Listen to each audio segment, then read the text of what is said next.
भगवान दत्तात्रेय को त्रिदेवों यानी ब्रह्मा, विष्णु और महेश इन तीनों का अंश माना जाता है। हिंदू पंचांग के अनुसार मार्गशीर्ष मास की पूर्णिमा तिथि को भगवान दत्तात्रेय की जयंती मनाई जाती है।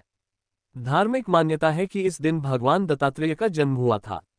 दत्तात्रेय में ईश्वर और गुरु दोनों रूप समाहित हैं, जिसकी वजह से इन्हें श्री गुरु देवदत्त भी कहा जाता है। श्रीमद् भागवत ग्रंथों के अनुसार दत्तात्रेय जी ने 24 गुरुओं से शिक्षा प्राप्त की थी। शास्त्रों के अनुसार इस दिन पूजा पाठ करने से और उपवास का पालन करने से भक्तों की सभी मनोकामनाएं पूर्ण हो जाती हैं।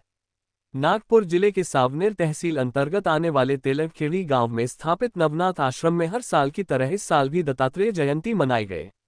मंदिर परिसर में महापूजा, सामूहिक पाठ, दत्ताभिषेक, भजन और महाप्रसाद का आयोजन किया गया था। नागपूर जिल्ह्यामध्ये सावनेर पासून 15 किलोमीटर अंतरावर असणारे निसर्गरम्य असे हे ठिकाण आहे। या ठिकाणी दत्त मंदिर, नवनाथ मंदिर, गजानन मंदिर, हनुमान मंदिर या मंदिराची स्थापना केली आणि या आश्रमाचे विशेष म्हणजे या ठिकाणी कल्पवृक्ष, वड, उंबर, पिंपळ ही 3 झाडे एका ठिकाणी आहे। या ठिकाणी बरेचसे भाविक येतात आणि विविध ग्रंथाचं या ठिकाणी पारायण करतात आणि त्याची फलश्रुती त्यांना आलेली असते।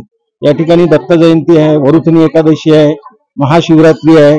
या दिवशी विविध राज्यातून या ठिकाणी भाविक येतात आणि पूजा, कीर्तन, महाप्रसाद या कार्यक्रमाचं दरवर्षी या ठिकाणी आयोजन केले जाते। मनोभावे इच्छा पूर्ण व्हावी या दृष्टिकोनातून अनेक भाविक या ठिकाणी येत असतात। शास्त्रों के अनुसार भगवान दत्तात्रेय 3 मुख धारण करते हैं। इनके पिता महर्षि अत्रि थे और इनकी माता का नाम अनुसुया था। उनकी 3 भुजाएं और 3 मुख हैं। भगवान दत्तात्रेय की पूजा करने से जीवन में सुख समृद्धि बनी रहती है। भगवान दत्तात्रेय ने प्रकृति, मनुष्य और पशु पक्षी सहित 24 गुरुओं का निर्माण किया था। मान्यता है कि इनके जन्मदिवस पर इनकी पूजा करने से और उपवास रखने से शीघ्र फल मिलते हैं और भक्तों को कष्टों से मुक्ति प्राप्त हो जाती है। तेलंगखेडी हे छोटंसं गाव आहे, निसर्गाच्या सानिध्यात आहे। तलावाच्या काठी दत्त मंदिर आहे, आणखी इतर मंदिर आहे। परंतु आमच्याकडे दत्त जयंतीचा कार्यक्रम हा दरवर्षी आता 25-30 वर्षाचा कालावधी झालेला आहे साजरा करण्यात येतो आणि मोठ्या उत्साहाने इतर गावातील आणि जिल्ह्याच्या पलीकडील सुद्धा लोक मोठ्या उत्साहाने आणि आनंदाने या दत्त गुरुच्या आशीर्वादाकरिता मोठ्या संख्येने उपस्थित राहतात, प्रसाद घेतात, महापारायण करतात आणि आनंदाने त्यांच्या ज्या काही मागण्या असतील त्या सुद्धा सादर करतात आणि आशीर्वाद घेऊन आपापल्या घरी जातात।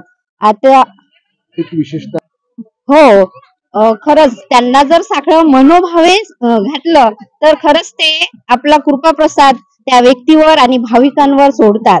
याच्यातला एक अनुभव म्हणजे माझ्याशी तर संगत आहे, पण मी दुसऱ्याचंही सांगते की एक व्यक्ती असे होते की त्यांना लग्न होऊन 11 वर्ष झाले होते, परंतु मुलबाळ काहीच होत नव्हतं। मग त्यांनी इथे अचानक त्यांना माहिती पडलं की इथलं काहीतरी पावित्र्य आहे, तर ते दत्त जयंतीच्या एका दिवशी आले आणि आमचे दहाजी म्हणून म्हणजे माझे सासरे आहे, ते तर सर्वात जास्त भाविक आहे, त्यांच्याच कृपेने इथे हे दत्त मंदिराचा मंदिर उपस्थित म्हणजे निर्माण झालेला आहे आणि हा कार्यक्रम होतो। तर त्यांचा आशीर्वाद घेतला त्यांनी, तर त्यांनी सल्ला दिला की तुम्ही त्यांची आराधना नित्य नेमाने दर पौर्णिमेच्या दिवशीला या, महिन्यातल्या दर पौर्णिमेच्या दिवशी या आणि तुमचं काही ते दुःख आहे ते त्यांच्या समोर व्यथित करा। तर तशा त्यांनी 11